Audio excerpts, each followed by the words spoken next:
Hi, Grigsby Gators. It's me again, Mrs. Wilder. This morning I just read chapter 9, and now I'm reading chapter 10 of On My Honor. Let's see if Joel tells anybody what really happened to Tony. So far, he's not saying.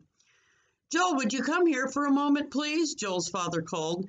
Joel hesitated, wondering if he dared pretend he hadn't heard, but then he turned slowly and, keeping his head down, moved in the direction of his father's voice.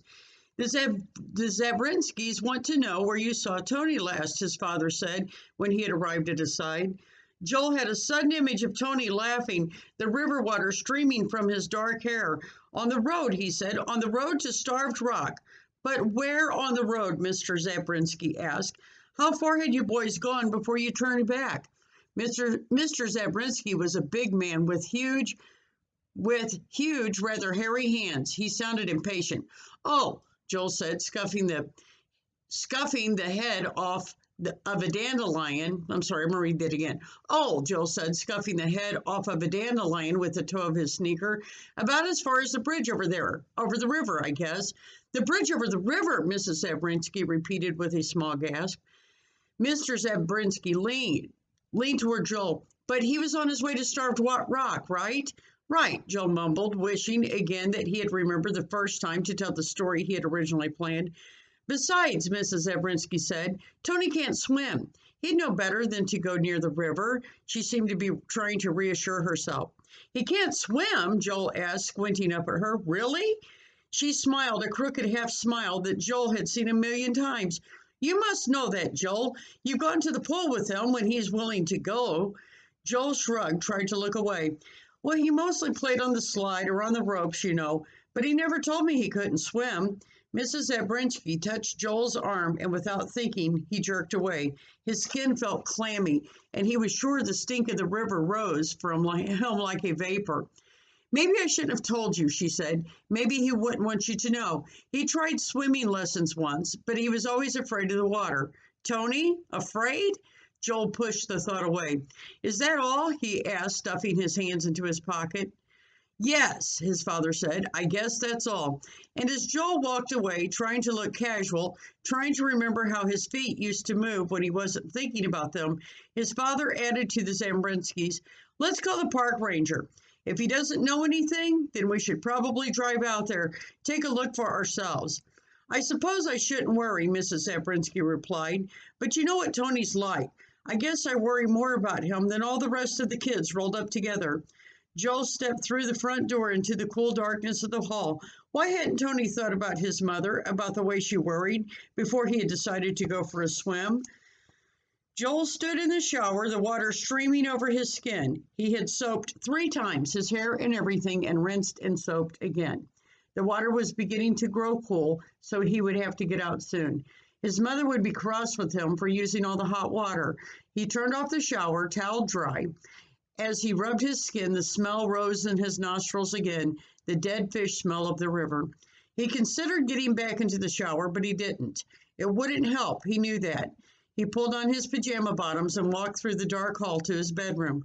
Bobby was in bed, probably already asleep. Lights were on downstairs, and the murmur of his parents' voices floated up the stairwell. They were talking about Tony, of course. What else? He didn't turn on a light in his room. He simply headed for the dark shape of his bed and lay down on top of the spread, arranging his arms and legs gingerly as if they pained him. After a while, he heard light footsteps on the stairs, and then his mother came into his room. She sat down next to him on the bed, so close that he knew she had to be pretending not to be offended by the smell. Joel, she said, are you sure you've told us everything you know? About what? He demanded roughly, as if he didn't understand what she meant, wishing it were possible not to understand. About Tony, about what you boys did today. For an instant, he thought about telling her. It would have been such a relief to let the words spill out, to let the choking tears come. But then he thought about having to tell the Zabrinskys, too, and the police, and about the twisted disappointment in his father's face, and he couldn't. He simply couldn't. He flopped over onto his stomach, muffling his response with the pillow. I already told you. I got tired and came home. I didn't know what Tony did. I don't know what Tony did. Did you boys have a fight? She asked gently. Joe remembered being mad at Tony, but he couldn't remember now why he had been mad. Especially, he remembered saying, "You're the one who's scared." "No," he said, "we didn't have a fight." His mother continued to sit there as though she expected him to say more, and after a while, Joe began to hold his tongue tightly between his teeth. Excuse me. It was the only way he knew to hang on to the words that threatened to come rumbling out of his mouth. "I know where Tony is," he wanted to say.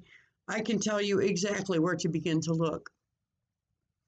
Finally, his mother leaned over and kissed the back of his head, then got up to go.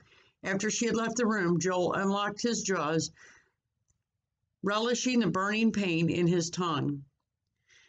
A few minutes later, he heard his father's footsteps on the stairs. Heard him stop just outside his room. He waited there for a long time, but Joel pretended to be asleep, lying perfectly still and concentrating on keeping his breathing steady and slow. Finally, his father went away too. Joel buried his face in his pillow, pressing his nose and mouth into the suffocating darkness. It would have been better if he and Tony had tied themselves together and climbed the bluffs. At least he wouldn't have been left behind. So in chapter 10, Joel still doesn't tell anybody what happened to Tony. I wonder what's going to happen. When is he actually going to confess what happened? All right, I guess we'll have to wait for tomorrow when we read chapters 11 and 12.